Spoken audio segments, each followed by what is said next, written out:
Praise the Lord. தேவனே நான் உமதண்டையில் இன்னும் நெருங்கி சேர்வதே என் ஆவல் பூமியில். தேவனே நான் உமதண்டையில் இன்னும் நெருங்கி சேர்வதே என் ஆவல் பூமியில்.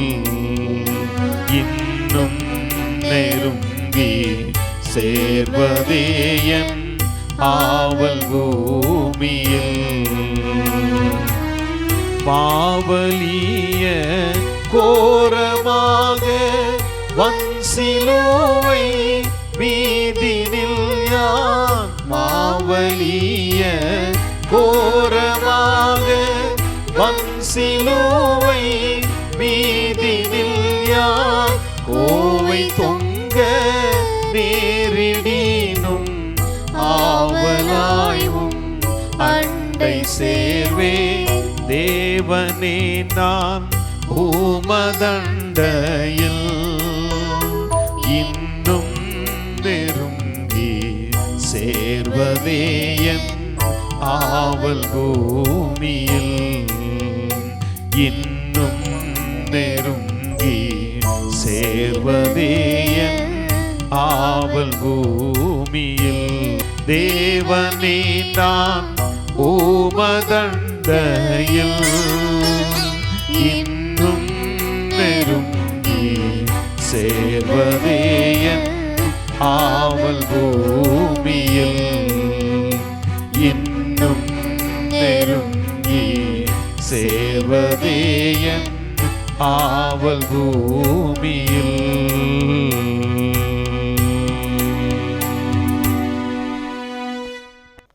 Praise the Lord.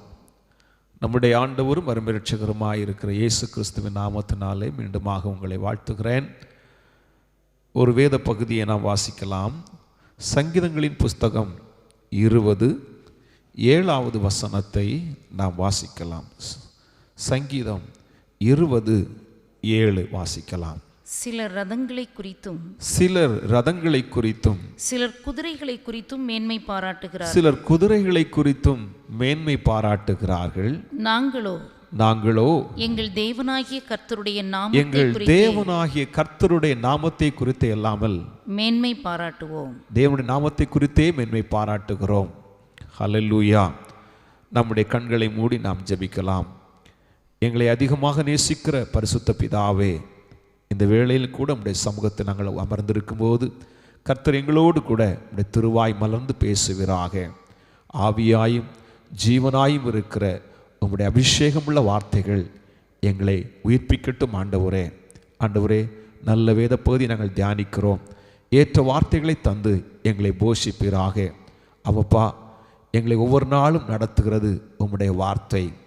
உம்முடைய வசனம் எங்கள் கால்களுக்கு தீபமும் எங்கள் பாதைக்கு வெளிச்சமாய் இருக்கிறதற்காய் ஸ்தோத்திரம். அந்த வெளிச்சத்தை தருகிற உம்முடைய வார்த்தைகளை இந்த நாளிலும் எங்களுக்கு தந்து நீர் ஆஸ்வதிக்கிறதற்காய் உமக்கு நன்றி. கேட்கிற ஒவ்வொரு பிள்ளைகளையும் உம்முடைய வார்த்தையின் வல்லமையினால் உயிர்ப்பித்து ஆஸ்வதிக்க வேண்டும் என்று ஜெபிக்கிறேன். மகிமை ஆண்டவருக்கே செலுத்துகிறோம். இயேசுவின் நாமத்தில் ஜெபிக்கிறோம் நல்ல பிதாவே. ஆமென், ஆமென். மீண்டுமாக அந்த வேத பகுதியை நாம் வாசிக்கலாம். சிலர் ரதங்களை குறித்தும் சிலர் குதிரைகளை குறித்தும் மேன்மை பாராட்டுகிறார்கள். நாங்களோ எங்கள் தேவனாகிய கர்த்தருடைய நாமத்தை குறித்து மேன்மை பாராட்டுகிறோம். அல்லேலூயா. இந்த மேன்மை பாராட்டுதல் என்கிற வார்த்தையிலே மேன்மைனா பெருமைப்படுத்துவது, பெருமையாய் பேசுவது. சோத்திரம். இன்றைக்கு பழைய காலங்களிலே சங்கீதக்காரன் சொன்னது போல சிலர் ரதங்களை குறித்து மேன்மை பாராட்டினார்கள். அன்றைக்கு இருந்த ராஜாக்கள் தங்களிடத்தில் எவ்வளவு ரதங்கள் இருந்ததோ அதை குறித்து மேன்மை பாராட்டினார்கள். எகிப்திலே ஒரு முக்கியமான ஒரு காரியம் என்றால் அவங்களுடைய ரதங்களை குறித்து மேன்மை பாராட்டினார்கள். ஆனால் நீங்கள் யாத்ராகம புஸ்தகம் எடுத்து படித்து பார்ப்பீர்கள் என்றால் அவன் எதை குறித்து அதிகமாய் மேன்மை பாராட்டி இருந்தானோ அதே ரதங்களை, அந்த குதிரைகளை ஆண்டவர் செங்கடலிலே அமிழ்த்து போட்டான். அல்லேலூயா. தேவனுடைய பிள்ளைகளே, இன்றைக்கு உலகத்தில் இருக்கிற ஜனங்கள் தங்களுடைய ஜாதியை குறித்து மேன்மை பாராட்டுகிறாங்க. நாங்கள் இந்த ஜாதி, நாங்கள் உயர்ந்த ஜாதி, மற்றவங்களாம் தாழ்ந்த ஜாதி. சில ஜாதியை மிகவும் அற்பமாக எண்ணுகிறார்கள், சில ஜனங்களை அற்பமாக எண்ணுகிறார்கள், அவருடைய ஜாதியை குறித்து மேன்மை பாராட்டுகிறார்கள். சிலர் தங்களிடத்தில் இருக்கிற பணத்தை குறித்து மேன்மை பாராட்டு, நாங்கள் வசதியானவர்கள், இந்த உலகத்தில் பணக்காரர்கள் என்று சொல்லி தங்களுடைய பணத்தை குறித்து மேன்மை பாராட்டி கொண்டே இருக்கிறார்கள். இன்னும் சிலர் தங்களுடைய பதவிகளை குறித்து மேன்மை பாராட்டுகிறார்கள். எவ்வளவோ பேர் நான் உயர்ந்த பதவியில் இருக்கிறேன், என்னை யாரும் அசைக்க முடியாது என்று சொல்லி பதவியை குறித்து மேன்மை பாராட்டுகிறார்கள். சிலர் சோத்திரம் தங்களுடைய அழகை குறித்து மேன்மை பாராட்டுகிறேன், நான் மிகுந்த அழகுள்ளவனாய் இருக்கிறேன், அழகுள்ளவளாய் இருக்கிறேன் என்று தங்களுடைய அழகை குறித்து மேன்மை பாராட்டுகிறார்கள். ஆனால் என் அன்பான தேவனுடைய பிள்ளைகளே, எவ்வளவுதான் இந்த உலகத்திலே ஒரு மனுஷன் மேன்மை பாராட்டினாலும் அவனுக்கு கொடுக்கப்பட்ட நாள் வரைக்கும் தான் அவனால் செய்ய முடியும். ஆனால் இந்த உலகத்திலே சோத்திரம் எவ்வளவு மேன்மை உள்ளவனாக மேன்மைப்படுத்தப்பட்டு கொண்டிருந்தாலும் தேவன் பரலோகத்திலிருந்து பார்த்து கொண்டே இருக்கிறார். சோத்திரம்.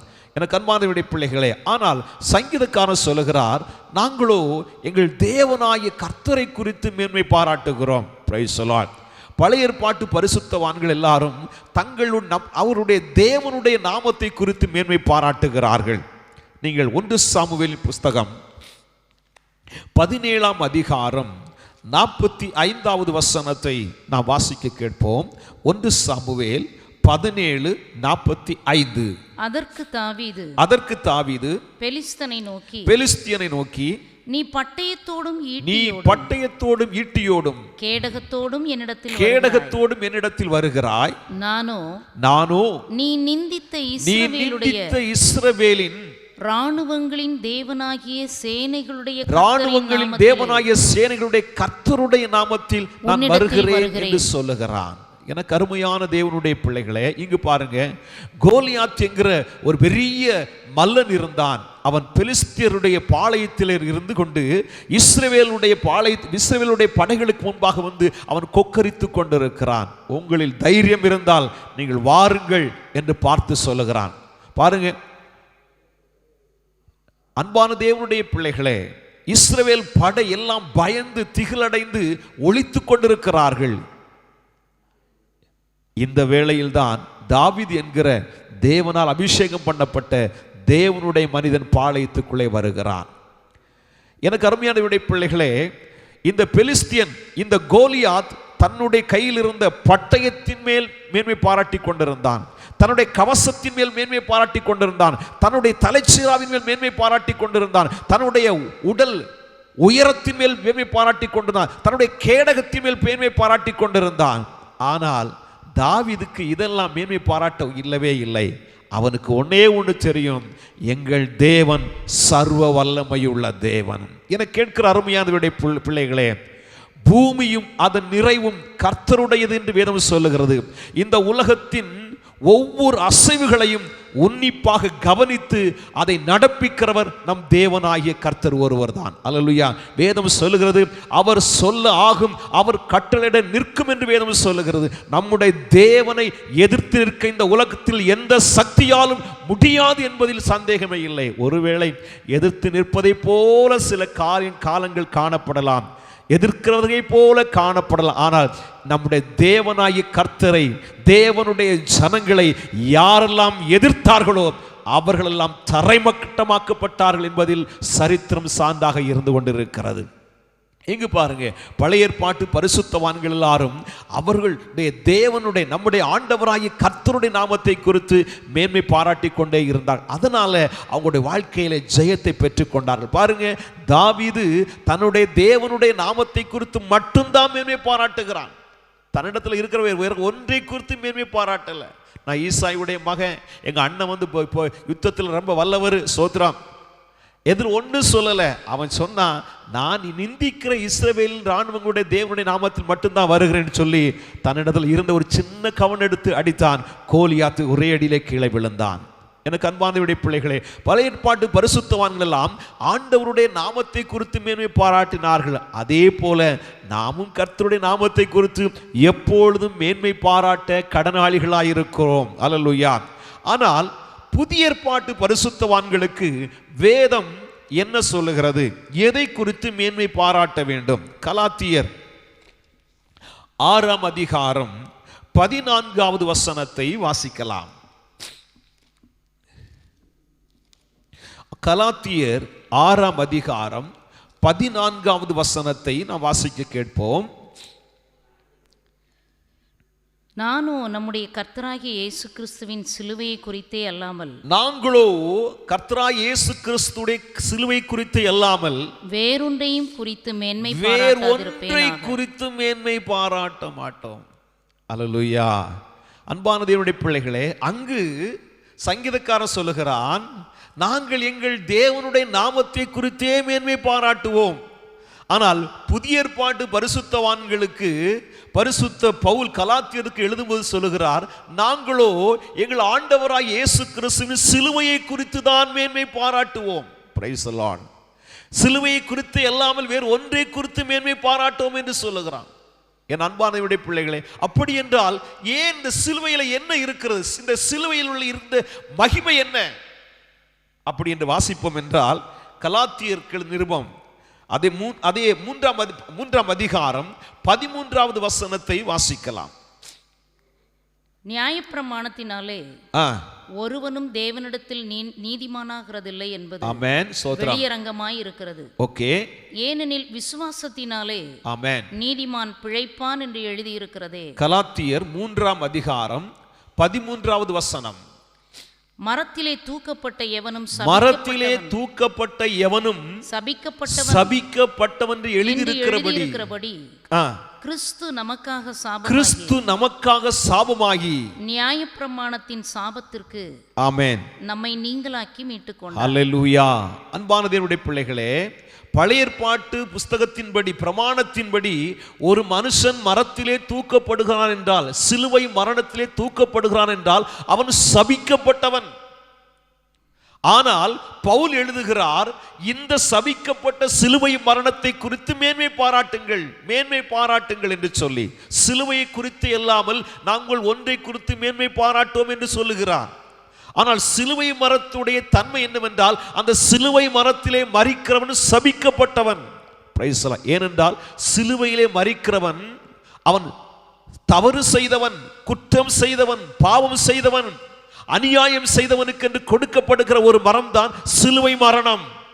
ஆனால் பாவம் செய்யாதவர், பரிசுத்தர், நீதி உள்ளவர். ஆம், அந்த ஆண்டவராய் இயேசு கிறிஸ்து நீதிபரராக அந்த சிலுவையிலே தொங்கினபடியினாலே அந்த சிலுவைக்கு ஒரு மேன்மை வந்தது. அந்த சிலுவை மரணம் இன்றைக்கு ஆசீர்வாதமான சிலுவையாய் மாற்றப்பட்டிருக்கிறது. அல்லேலூயா. எனக்கு அருமையானவருடைய பிள்ளைகளே, உண்மைதானா? வாசிக்கலாம். 1 கொரிந்தியர் 1ஆம் அதிகாரம் 18வது வசனத்தை வாசிக்கலாம். சிலுவையை பற்றிய உபதேசம் கெட்டு போகிறவர்களுக்கு பைத்தியமாயிருக்கிறது. ரட்சிக்கப்படுகிற நமக்கோ அது தேவபலமாயிருக்கிறது. ஸ்தோத்திரம். சிலுவை விசுவாசிப்பதனால என்னங்க கிடைக்கும்? Price the Lord. இன்றைக்கு அநேக பேர் சொல்லுவாங்க, ஸ்தோத்திரம், அப்படி விசுவாசிக்காததுனால தான் அவங்க கெட்டு போகிறவர்களாய் இருக்கிறார்கள். ஆனால் ரட்சிக்கப்படுகிற நமக்கு அந்த விசுவாசம், அந்த சிலுவையின் மேல் நாம் அசைக்க முடியாத விசுவாசம் வைக்கிறதுனால அது நமக்கு பலனாய் மாறிக்கொண்டிருக்கிறது. எனக்கு அருமையானவருடைய பிள்ளைகளே, உங்கள் வாழ்க்கை சிலுவை அண்டை வரும் என்றால் உங்க வாழ்க்கை ஆசீர்வாதமாயிருக்கும். Price the Lord. எனக்கு அருமையானவருடைய பிள்ளைகளே, இந்த வசனத்தை நான் தியானிக்கும் போது 2 காரியங்களை ஆண்டவர் என்னோடு பேசினார். ஒன்று, பிரைஸ் தி லார்ட், ஒரு மனுஷன் சிலுவைக்கு வரவில்லை என்றால் அவனுக்கு தேவன் கொடுக்கிற சிங்காசனம் கிடைப்பதில்லை. ஒரு மனுஷன் சிலுவை அண்டை வரவில்லை என்றால் தேவன் கொடுக்கிற சிங்காசனம் அவனுக்கு கிடைப்பதில்லை. ஏனால் ஆண்டவராய் இயேசு கிறிஸ்துவோடு கூட 12 சீஷர்கள் நடந்து போய் கொண்டிருக்கிறார்கள். ஆண்டவர் அநேக உபதேசங்களை கொடுக்கிறார். அப்பொழுது பேதுரு, யோவான், யாக்கோபு ஆண்டவரை பார்த்து சொல்லுகிறார்கள், நாங்கள் எல்லாவற்றையும் உம்மை பின் சென்றோமே, எங்களுக்கு என்ன கிடைக்கும்? ஆண்டவர் சொன்னார், சோத்திரம், மறுஜன்ம காலத்திலே 12 சிங்காசனங்களில் உட்கார்ந்து இஸ்ரவேலை நியாயம் தீர்க்கிற பாக்கியத்தை நீங்கள் பெற்றுக்கொள்வீர்கள். ஆனால் என் அன்பான தேவனுடைய பிள்ளைகளே, அது லெகுவான காரியம் அல்ல. நீங்கள் சிலுவை அண்டை வந்தே ஆக வேண்டும். சிலுவையை சந்தித்தே ஆக வேண்டும். நீங்கள் சிலுவை சுமந்தே ஆக வேண்டும். அதை நீங்கள் உங்கள் வாழ்க்கையில செய்வீர்கள் என்றால் நீங்கள் 12 சிங்காசனத்தில் உட்கார்ந்து இஸ்ரவேலின் நியாயம் தீர்க்கிற பாக்கியத்தை நீங்கள் பெற்றுக்கொள்வீர்கள் என்று ஆண்டவர் சொல்லுகிறார். அல்லேலூயா. அப்ப முதலாவது ஒரு காரியம், சிலுவை அண்டை ஒரு மனுஷன் வரவில்லை என்றால் அவனுக்கு தேவன் கொடுக்கிற சிங்காசனம் கிடைப்பதில்லை. இரண்டாவது முக்கியமான ஒரு காரியம், அப்படி என்றால் சிங்காசனத்தை ஆண்டவர் சிலுவைக்குள்ளே தான் மறைத்து வைத்திருக்கிறார். அல்லேலூயா. உங்களுக்கு சிங்காசனத்தில் உட்காரணுமா, அந்த பரலோக ராஜ்யத்தில் இந்த மேன்மையான பங்கை பெற்றுக்கொள்ள வேண்டும் என்றால் நீங்கள் சிலுவைக்குள் வந்தாக வேண்டும். அல்லேலூயா. அப்படி என்றால் உன்னை சிலுவையில் அறைய ஒப்பு கொடுத்தாக வேண்டும். நீ சிலுவையை சுமந்து ஆக வேண்டும். நீ சிலுவைக்கு சாட்சி பகர வேண்டும். ஆண்டவராய் இயேசு கிறிஸ்துவுக்கு நீ சாட்சியாய் இந்த உலகத்தில் உன்னை ஒப்பு கொடுத்து ஆக வேண்டும். அல்லேலூயா. மறைந்து மறைந்து வாழ்கிற வாழ்க்கை அல்ல. ஸ்தோத்திரம். ஏதோ கடமைக்காக வாழ்கிற வாழ்க்கை அல்ல. நீ வெளியரங்கமாய் தேவனுடைய பிள்ளை என்று அறிக்கையிட வேண்டும். நீ சிலுவையுடைய அன்பை நீ அறிய வேண்டும். ஆண்டவராய் இயேசு கிறிஸ்து கல்வாரி சிலுவை உனக்காய் பட்ட பாடுகளை உன்னுடைய வாழ்க்கையிலே நீ அனுபவிக்க வேண்டும், சந்திக்க வேண்டும், ருசிக்க வேண்டும் என்று வேதம் சொல்லுகிறது. அல்லேலூயா. ஆனால் இந்த சிலுவையை நம்முடைய வாழ்க்கையிலே சந்திப்பதற்கு பிசாசு விடவே மாட்டான், சத்துரு விடவே மாட்டான். அல்லேலூயா. பிசாசுடைய தடைகள் என்ன என்பதை குறித்து நான் உங்களுக்கு சொல்ல விரும்புகிறேன். நீங்கள் வாசிக்கலாம் மத்தேயு எழுதின சுவிசேஷம் 16ஆம் அதிகாரம் 15 வாசிக்கலாம், கேட்கலாம். அப்பொழுது அவர், நீங்கள் என்னை யார் என்று சொல்லுகிறீர்கள் என்று கேட்டார். எனக்கு அன்பான தேவனுடைய பிள்ளைகளே, ஆண்டவராய் இயேசு கிறிஸ்து தம்முடைய சீஷரோடு நடந்து போய் கொண்டிருக்கிறார். அப்பொழுது தம்முடைய சீஷர்களை பார்த்து சொல்லுகிறார்கள், என்னை ஜனங்கள் யார் என்று சொல்லுகிறார்கள்? சோத்திரம். தம்முடைய சீஷர்களிடத்தில் கேட்கிறார், என்னை ஜனங்கள் யார் என்று சொல்லுகிறார்கள்? அப்பொழுது அநேகர் சொன்னார்கள், சீஷர்கள் சொன்னார்கள், உம்மை எலியாவென்றும் எரேமியாவென்றும் பழைய கால தீர்க்கதரிசிகள் என்று சொல்லுகிறார்கள், யோவான் என்றும் சொல்கிறார்கள் சொன்னார்கள். அல்லேலூயா. அப்ப ஆண்டவர் கேட்கிறார், என்னை நீங்கள் யார் என்று சொல்கிறீர்கள் என்று சொன்னபோது வாசிக்கலாம். சீமோன் பேதுரு பிரதித்துரமாக, நீர் ஜீவனுள்ள தேவனுடைய குமாரனாகிய கிறிஸ்து என்று சொன்னார் என்றான். உண்மையான சரியான அருமையான பதிலை சீமோன் பேதுரு இயேசுவுக்கு பகர்ந்தார். அல்லேலூயா. இதை கேட்ட உடனே ஆண்டவருக்கு ரொம்ப சந்தோஷம், மிகவும் சந்தோஷம். என்ன சொன்னார் தெரியுமா? வாசிக்கலாம். இயேசு அவனை நோக்கி யோனாவின் குமாரனாகிய சீமோனே, நீ பாக்கியவான். மாம்சமும் இரத்தமும் இதை உனக்கு வெளிப்படுத்தவில்லை. மாம்சமும் இரத்தமும் இதை உனக்கு வெளிப்படுத்தவில்லை.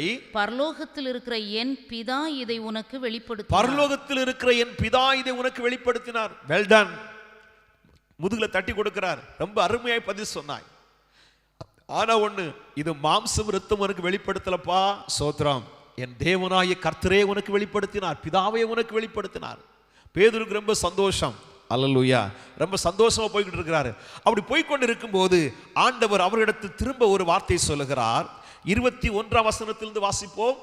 அது முதல் இயேசு தாம் எருசலேமுக்கு போய் மூப்பராலும் பிரதான ஆசாரியராலும் வேத பாரகராலும் பல பாடுகள் பட்டு கொலையுண்டு. அப்படி என்றால் சிலுவையிலே மரித்து கொலையுண்டு 3ஆம் நாளில் எழுந்திருக்க வேண்டும் என்பதை தம்முடைய சீஷர்களுக்கு சொல்லத் தொடங்கினார். கவனிங்க, சிலுவை மரணத்தை குறித்து இயேசு இப்பொழுதுதான் சொல்லத் தொடங்கினார். ரொம்ப அருமையாக எல்லாம் சந்தோஷமா இருக்கும்போதுதான் அவர் மெதுவாக சொல்லுகிறார், நான் மரிக்க போகிறேன், சிலுவையிலே மரிக்க போகிறேன். அல்லேலூயா.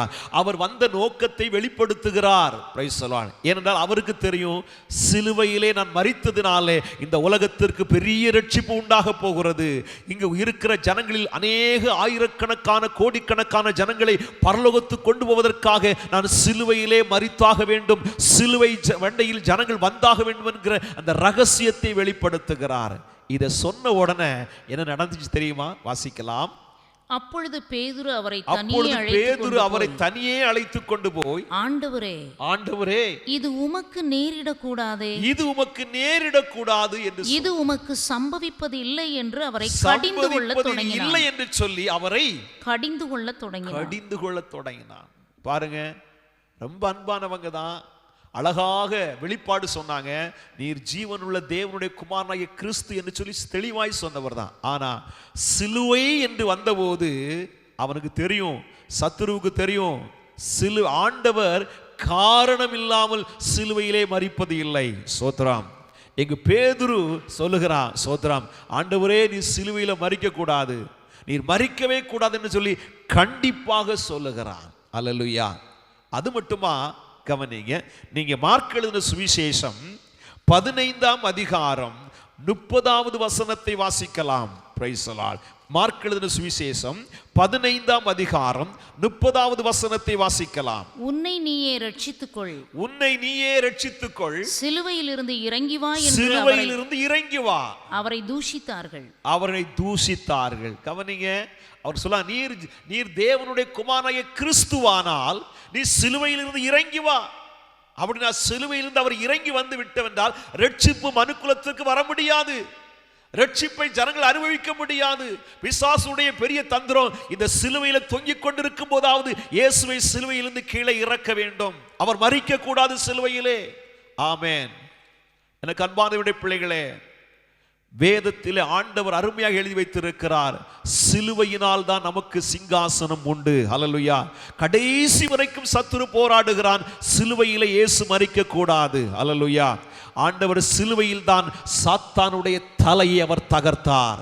உங்களுக்கும் எனக்கும் பாவ மன்னிப்பு நிச்சயத்தை, பாவ மன்னிப்பை சிலுவையில் கர்த்தர் உண்டாக்கி வைத்திருக்கிறார். ஆண்டவராய் இயேசு கிறிஸ்து சிலுவையில் சிந்த இரத்தத்தினால் நமக்கு பாவ மன்னிப்பு உண்டாயிற்று என்று வேதம் சொல்லுகிறது. அவன் சிலுவை அண்டை ஒரு மனுஷன் வர வேண்டும், அவன் தேவனால் ஆசீர்வதிக்கப்பட வேண்டும். ஹல்லேலூயா. எங்க பிசாசுடைய தந்திரங்களை எல்லாம் ஆண்டவர் தகர்த்து போட்டு சிலுவையிலே நமக்காக மரித்து அடக்கம் பண்ணப்பட்டு 3ஆம் நாள் உயிரோடு எழுந்தார். இந்த ஆண்டவராய் இயேசு கிறிஸ்துவை, இந்த சிலுவையை விசுவாசிக்கிறவனுக்கு நித்திய ஜீவன் உண்டு. ஓகே, அன்பான தேவனுடைய பிள்ளைகளே, சோத்திரம். இந்த சிலுவையிலிருந்து உண்டாகிற ஆசீர்வாதங்கள், சோத்திரம், 5 காரியங்களை நான் உங்களுக்கு சொல்லி நான் ஜெபிக்க விரும்புகிறேன். முதலாவது காரியம், 1 யோவான் 1ஆம் அதிகாரம் 7வது வசனத்தை நாம் வாசிக்கலாம். 1 யோவான் 1ஆம் அதிகாரம் 7வது வசனத்தை வாசிக்கலாம். அவர் ஒளியில் இருக்கிறது போல நாமும் ஒளியிலே நடந்தால் ஒருவரோடு ஒருவர் ஐக்கியப்பட்டிருப்போம். அவருடைய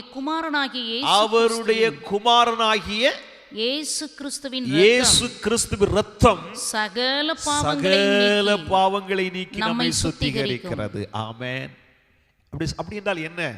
என் அன்பு தேவனுடைய பிள்ளைகளை, இயேசு சிலுவையிலே மரித்ததுனாலதான் அவருடைய இரத்தம் நமக்காக சிந்தப்பட்டது. இப்போ இந்த ஆண்டவராகிய இயேசு கிறிஸ்து இரத்தம், வேதம் சொல்லுகிறது, சகல பாவங்களையும் நீக்கி நம்மை சுத்திகரிக்கிறது. அல்லேலூயா. அன்புக்குரிய தேவனுடைய பிள்ளைகளே, அருமையான சகோதர சகோதரிகளே, ஆண்டவராய் இயேசு கிறிஸ்து சிலுவையிலே மரித்ததுனாலதான் நம்முடைய பாவங்கள் மன்னிக்கப்பட தேவன் கிருபை தந்தார். அவருடைய இரத்தம் சிந்தப்பட்டதுனால இன்றைக்கும் உங்களுடைய பாவங்கள் மன்னிக்கப்பட வேண்டும் என்றால் சிலுவை அண்டை வாருங்கள். ஆண்டவராய் இயேசு கிறிஸ்துவுடைய கல்வாரி சிலுவையிலே சிந்தின இரத்தம் உங்களுடைய சகல பாவங்களை நீக்கி உங்களை சுத்திகரிக்க வல்லமை இருக்கிறது. இன்னைக்கு பாவத்தை சோதரம் மன்னிப்பதற்காக, பாவத்தை போக்குறதுக்காக மனுஷன் இந்த உலகத்தில் பலவிதமான காரியங்களை செய்கிறான், பலவிதமான சடங்காச்சாரங்களை செய்கிறான், பலவிதமான தான தர்மங்களை செய்கிறான், எங்கெல்லாமே குளிக்கிறான், இல்லை மொட்டையடிக்கிறான், என்னெல்லாமோ பண்றான். ஆனா தேவனுடைய பிள்ளைகளே, அதிலே மன்னிப்பு இல்லை. ஆண்டவராகிய இயேசு கிறிஸ்துவின் இரத்தம் உங்களுடைய சகல பாவங்களை நீக்கி உங்களை சுத்திகரிக்கும். Price the Lord. அல்லேலூயா. என் அன்பான தேவனுடைய பிள்ளைகளே, இரண்டாவதாக சோத்திரம், கலாத்தியர் 3ஆம் அதிகாரம் 13வது வசனத்தை வாசிக்கலாம். கலாத்தியர் 3ஆம் அதிகாரம் 13வது வசனத்தை வாசிக்கலாம். மரத்திலே தூக்கப்பட்டவன் எவனும் சபிக்கப்பட்டவன் எழுதியிருக்கிறபடி கிறிஸ்து நமக்காக சாபமாகி நியாயப்பிரமாணத்தின் சாபங்களுக்கு நம்மை நீங்களாக்கி மீட்டுக் கொண்டார். ஆமென். அன்பானவருடைய பிள்ளைகளே, ஆண்டவர் நம்முடைய சாபங்களை சிலுவையிலே சுமந்து தீர்த்தார். சோதரம், நம்முடைய சந்ததியான சாபங்கள், பரம்பரையான உள்ள சாபங்கள், தேவனுடைய பிள்ளைகளை பாவத்தினால் உண்டான சாபங்கள் எல்லாவற்றையும் ஆண்டவர் சிலுவையிலே சுமந்து தீர்த்திருக்கிறார். வேதம் சொல்லுகிறது, நீங்க யாத்ராகமத்திலே படிக்கும் போது சோதரம் ஆண்டவர் சொல்லுகிறார், சோதரம், உன் தேவனாய் கர்த்தர் நானே, என்ன என்று உனக்கு வேற தேவர் உண்டாயிருக்க வேண்டாம். மேலே வானத்திலும் கீழே பூமியிலும் பூமியின் கீழ் தண்ணீர் இருக்கிறவர்களுக்கு ஒப்பான யாதொரு சொரூபத்தை ஆகிலும் யாதொரு விக்கிரகத்தை உனக்கு உண்டாக்க வேண்டாம், அவைகளை நமஸ்கரிக்க வேண்டாம் என்று ஆண்டவர் சொல்லுகிறார். வாசிக்கலாம். சோதரம், மேலே வானத்திலும் ஆமென் கீழே பூமியிலும் பூமியின் கீழ் தண்ணீரிலும் உண்டாயிருக்கிறவைகளுக்கு ஒப்பான ஒரு சொரூபத்தை ஆகிலும் ஆமென் யாதொரு விக்கிரகத்தை ஆகிலும் நீ உனக்கு உண்டாக்க வேண்டாம். நீ அவைகளை நமஸ்கரிக்கவும் சேவிக்கவும் வேண்டாம். உன் தேவனாகிய கர்த்தராயிருக்கிற நான் ஆமென் எரிச்சலுள்ள தேவனாயிருந்து சோதரம் என்னை பகைக்கிறவர்களை குறித்து, என்னை பகைக்கிறவர்களுடைய அக்கிரமத்தை, பிதாக்களுடைய அக்கிரமத்தை பிள்ளைகளிடத்திலும் 3ஆம் 4ஆம் தலைமுறை மட்டும் விசாரிக்கிறவராயிருக்கிறேன். கவனிங்க, பிதாக்களுடைய அக்கிரமத்தை 3ஆம் 4ஆம் தலைமுறை மட்டும் விசாரிக்கிறவராயிருக்கிறாராம். அப்படி என்றால் இப்ப நான் இருக்கிறேன், எங்க அப்பாவுக்கு அப்பா, அவங்க அப்பா, நான் 4வது சந்ததி. சோதரம், அல்லேலூயா. எங்க தாத்தாவுக்கு அப்பா செய்த அந்த பாவத்தினுடைய சாபத்தை ஏன் வரைக்கும் ஆண்டவர் விசாரிப்பாராம். சோத்ராம், அல்லேலூயா. பொதுவா நீங்க நம்ம ஊர்களில் சொல்லுவாங்க, சோத்ரம், ஏதோ டாக்டர்கிட்ட போய் இதை செக் பண்ண போனா சொல்லுவாங்க, சோத்ரம், உங்க அம்மாவுக்கு சுகர் இருக்குதா அப்படின்னு கேட்போம். உங்க அப்பாவுக்கு சுகர் இருக்குதா அப்படின்னா, அப்பாவுக்கு சுகர் இருந்தா இவனுக்கு சுகர் இருக்குன்னு அர்த்தம் அப்படின்னு சொல்றாங்க. எனக்கு அருமையான பிள்ளைகளே, சாப வியாதிகள் இருக்கிறது, சாப நிலைமைகள் இருக்கிறது. எனக்கு தெரியும், சில குடும்பங்களை பார்த்தீங்கன்னா குடும்பத்திற்கு 4 பேருக்கும் கேன்சர் வியாதி. சில குடும்பங்களை பார்த்தீங்கன்னா சோதரம், பிள்ளைகள் திருமணமாகாமலே இருப்பார்கள். சோதரம், சில வியாதிகள் சந்ததியாய் வந்து கொண்டே இருக்கும், சாபங்கள். சோதரம், ஆண்டவர் விசாரிக்கிறார். சில பேர் நான் கேள்விப்பட்டிருக்கிறேன், சோதரம், இவங்க அப்ப செய்த அட்டூழியும் அநியாயத்தினால இன்னைக்கு பிள்ளைகள் அனுபவித்துக் கொண்டிருக்கிறார்கள், சாபத்தை சந்தித்துக் கொண்டிருக்கிறார்கள். Price the Lord. ஆனால் என் அருமையான தேவனுடைய பிள்ளைகளே, அதே பரிசுத்த வேதம் அடுத்த வசனத்தில் இப்படி சொல்லுகிறது, வாசிக்கலாம். என்னிடத்தில் அன்பு கூர்ந்து என் கற்பனைகளை கைக்கொள்ளுகிறவர்களுக்கு 1000 தலைமுறை இரக்கம் செய்வேன் என்று சொல்லுகிறார். பாருங்க, எங்க தாத்தாவுக்கு அப்பா, என் பூட்டன் செய்த தவறை என்ன வரைக்கும் விசாரிப்பாராம். ஆனா அவர் விசாரித்து வரும்போது எங்க அப்பா இயேசுவுடைய சிலுவை அண்டை வந்து விட்டால், இயேசுவை நேசிக்க ஆரம்பித்து விட்டால், இயேசப்பாவுடைய சமூகத்தில் வந்து தன்னுடைய பாவங்களை அறிக்கையிட்டு பாவ மன்னிப்பை பெற்றுக்கொண்டால், எங்க அப்பாவோட அந்த சாவு முறிக்கப்பட்டு நான் ஆசீர்வாதமாய் மாற்றப்பட்டு விடுவேன். அல்லேலூயா. என் மேல் அன்பு கூர்ந்து என் கற்பனைகளை கைக்கொள்கிறவனுக்கு 1000 தலைமுறை மட்டும் நான் இரக்கம் செய்வேன் என்று கர்த்தர் சொல்லுங்க. அப்படி என்றால் நீங்க சிலுவை அண்டை வந்து விட்டா உங்களுக்கு பிற்பாடு உங்களிலிருந்து உங்க சந்ததி ஆஸ்வதிக்கப்பட்ட சந்ததியாய் மாற்றப்பட்டு விடும். பாருங்க, ஒரு ஆபிரகாம் தேவனுக்கு கீழ்ப்படிந்து வந்ததுனால அன்றைக்கு ஆபிரகாமுடைய சந்ததி இத்தனை ஆண்டுகளாக ஆஸ்வதிக்கப்பட்டிருப்பது உண்மையானால், உங்களுடைய வாழ்க்கையிலும் நீங்கள் ஆண்டவராய் இயேசு கிறிஸ்துவிடத்தில் நீங்கள் வருவீர்கள் என்றால் நீங்க மட்டுமல்ல உங்க சந்ததியும் ஆஸ்வதிக்கப்படும் என்பதில் சந்தேகமே இல்லை. உங்க சந்ததியுடைய சாபங்களை கர்த்தர் உடைத்தெறிந்து உங்களை ஆசீர்வாதமாக மாற்றுவார். அல்லேலூயா. 3ஆவதாக ஸ்தோத்திரம், ஏசாயா 53ஆம் அதிகாரம் 5வது வசனத்தை வாசிக்கலாம். ஏசாயா 53:5. நம்முடைய மீறுதல்கள் நிமித்தம் அவர் காயப்பட்டு, ஆமென், நம்முடைய அக்கிரமங்களின் நிமித்தம் அவர் நொறுக்கப்பட்டார். நமக்கு சமாதானத்தை உண்டு பண்ணும் ஆக்கினை அவர் மேல் வந்தது. போதும், நமக்கு சமாதானத்தை உண்டு பண்ணும் ஆக்கினை சிலுவையில் தான் ஆண்டவர் எடுத்துக்கொண்டார். Price the Lord. எனக்கு அன்பானவருடைய பிள்ளைகளே, இன்றைக்கு எங்கு பார்த்தாலும் சமாதானம் இல்லை, குடும்பங்களிலே சமாதானம் இல்லை, தனிப்பட்ட வாழ்க்கையிலே சமாதானம் இல்லை, கிராமங்களுக்குள்ளே சமாதானம் இல்லை, பட்டணங்களுக்குள்ளே சமாதானம் இல்லை, தேசங்களுக்குள்ளே சமாதானம் இல்லை. ஆனால் வேதம் சொல்லுகிறது, நமக்கு சமாதானத்தை உண்டு பண்ணும் ஆக்கினை அவர் மேல் வந்தது. உங்க வாழ்க்கை சமாதானம் இல்லாமல் இருக்கிறதா? இன்றைக்கு சிலுவை அண்டை வாருங்கள், இன்றைக்கு இயேசு அண்டை வாருங்கள், இயேசுப்பாவுடைய சமூகத்தில் வாருங்கள். ஆண்டவர் உங்களுக்கு சமாதானம் கொடுக்கிறவராய் இருக்கிறார். உலகம் கொடுக்கிற மாதிரி அல்ல, என்னுடைய சமாதானத்தையே உங்களுக்கு வைத்து போகிறேன் என்று சொல்லி அவர் மெய்யான சமாதானத்தை நமக்கு வைத்து போயிருக்கிறார்.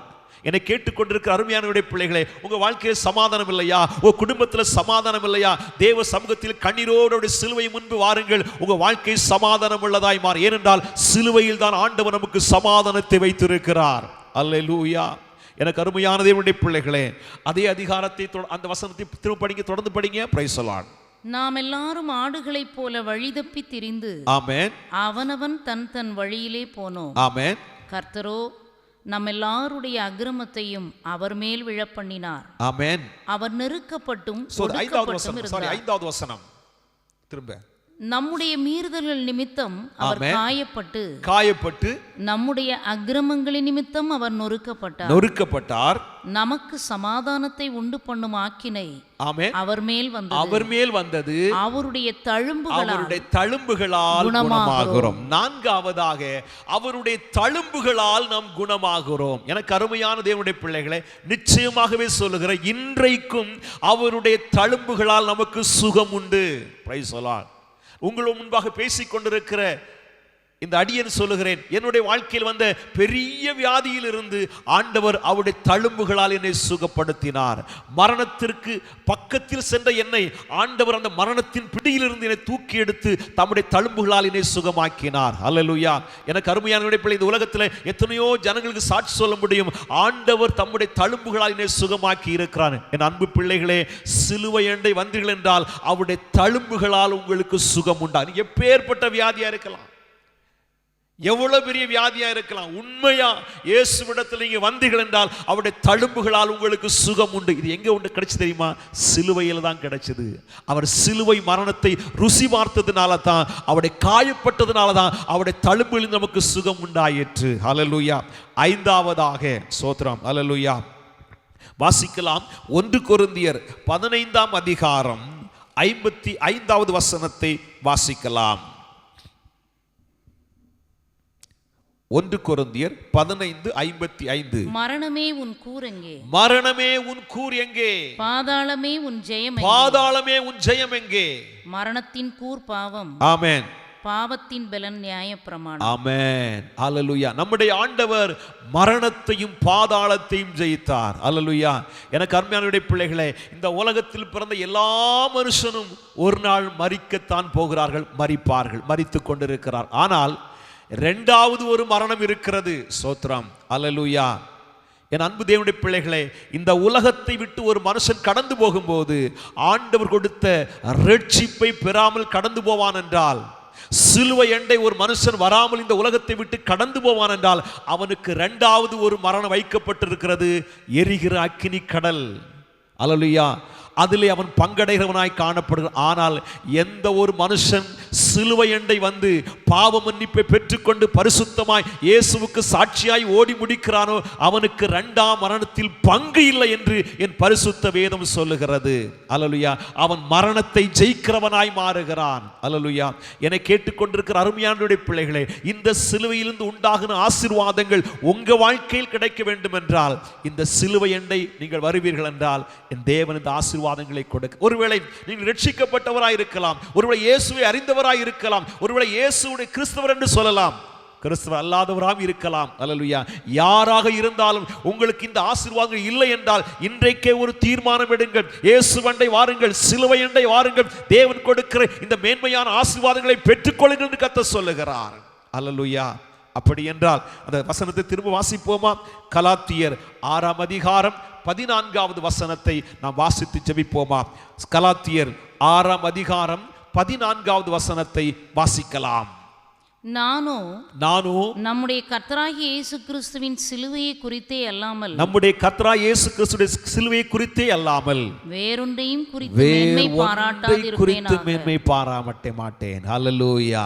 அன்பான தேவனுடைய பிள்ளைகளே, சிலுவை என்னுடைய வாழ்க்கையில வராதிருந்தால் நான் என்றைக்கே சீரழிந்து போயிருப்பேன், என்றைக்கு நான் அழிந்து போயிருப்பேன். உண்மை பிரியமானவர்களே, ஆண்டவராய் இயேசு கிறிஸ்துவை மட்டும் நான் சந்திக்காமல் இருந்திருந்தால் என்றைக்கோ நான் அழிந்து போயிருப்பேன். ஆனால் என்றைக்கு என் ஆண்டவராகிய இயேசு கிறிஸ்துவின் சிலுவை நான் சந்தித்தனோ அன்றைக்கு என் தேவன் என்னுடைய வாழ்க்கையில் அற்புதம் செய்ய ஆரம்பித்தார். என்னுடைய வாழ்க்கையில் ஒரு பெரிய வியாதி வந்துச்சு. சோத்ரம், அல்லேலூயா. எங்கள் கம்பெனியில் உள்ளவங்க சொன்னாங்க ஹாஸ்பிட்டல் போக வேண்டும் என்று சொன்னாங்க. அல்லேலூயா. நான் சொன்னேன், ஆண்டவராய் இயேசு கிறிஸ்து கல்வாரி சிலுவையில் எனக்காக மரித்திருக்கிறார், அந்த சிலுவையிலிருந்து எனக்கு சுகம் உண்டாயிருக்கிறது என்று சொல்லி விசுவாசத்தோடு அறிக்கையிட்ட போது கர்த்தர் என் வாழ்க்கையிலே அற்புதம் செய்தார். என்னை கேட்டுக்கொண்டிருக்கிற அருமையானவருடைய பிள்ளைகளே, உங்க வாழ்க்கையிலும் தேவன் அற்புதம் செய்வார் என்பதில் சந்தேகமே இல்லை. நாம் ஜெபிப்போமா? கண்களை மூடுவோம். அன்பின் பரலோக பிதாவே, உம்முடைய பரிசுத்த பிள்ளையாகிய இயேசுவின் நாமத்தில் நாங்கள் ஜெபிக்கிறோம். பழைய ஏற்பாட்டு பரிசுத்தவான்கள் எங்கள் தேவனுடைய நாமத்தை மேன்மை பாராட்டினார்கள். புதிய ஏற்பாட்டு பரிசுத்தவான்களுக்கு இன்னும் ஒரு மேன்மையான ஒரு பாக்கியத்தை கொடுத்தீங்க, சிலுவையை குறித்து மேன்மை பாராட்டுகிற பாக்கியத்தை. ஆம், சிலுவையிலே எங்கள் ஆண்டவராய் இயேசு கிறிஸ்து மரித்ததினாலே அப்பா இந்த உலகத்திற்கு பாவ மன்னிப்பை கொடுத்தீங்க, பரலோக நம்பிக்கை கொடுத்தீங்க. இப்பொழுதும் இந்த ஜெப வேளையிலே இணைந்திருக்கிற ஒவ்வொரு பிள்ளைகளும் அந்த நம்பிக்கையோடு கூட ஆண்டவருடைய வார்த்தையின் மேல் விசுவாசம் வைக்கத்தக்கதாக கிருபை உம்முடைய பிள்ளைகளை சூழ்ந்து கொள்ளுவதாக. சிலுவையிலிருந்து உண்டான ஆசீர்வாதங்கள் அனைத்தும் என் பிள்ளைகள் மேல் இப்பொழுதே தாராளமாய் இறங்கி வருவதாக என்று ஜெபிக்கிறேன். கர்த்தர் அப்படியே செய்கிறதற்காய் உமக்கு ஸ்தோத்திரம். எல்லா பலகீனங்களையும் நீக்கி போடுங்கப்பா. சமாதான குறைச்சல்களாம் மாறி போகட்டும். தேவ சமாதானம் இல்லத்தையும் இருதயத்தையும் ஆளுகை செய்யட்டும். உடைய பிள்ளைகளுக்கு நல்ல பூரண சுகம் உண்டாயிருக்கட்டும். எல்லா விதமான ஆசீர்வாதங்கள் திரளாய் தங்கி இருக்கட்டும் என்று ஜெபிக்கிறேன். சாபங்கள் நீங்கி போகட்டும். முன்னோர்களுடைய பாரம்பரிய சாப கட்டுகள் இயேசுவின் நாமத்திலே உடைக்கப்படுவதாக என்று ஜெபிக்கிறேன். கர்த்தர் அற்புதம் செய்ததற்காய் உமக்கு ஸ்தோத்திரம். சகல மகிமை உமக்கு செலுத்துகிறோம். இயேசு கிறிஸ்துவின் நாமத்தில் ஜெபிக்கிறோம் நல்ல பிதாவே. ஆமென், ஆமென், ஆமென். God bless you. கர்த்தர் உங்களை ஆசீர்வதிப்பார். ஆமென்.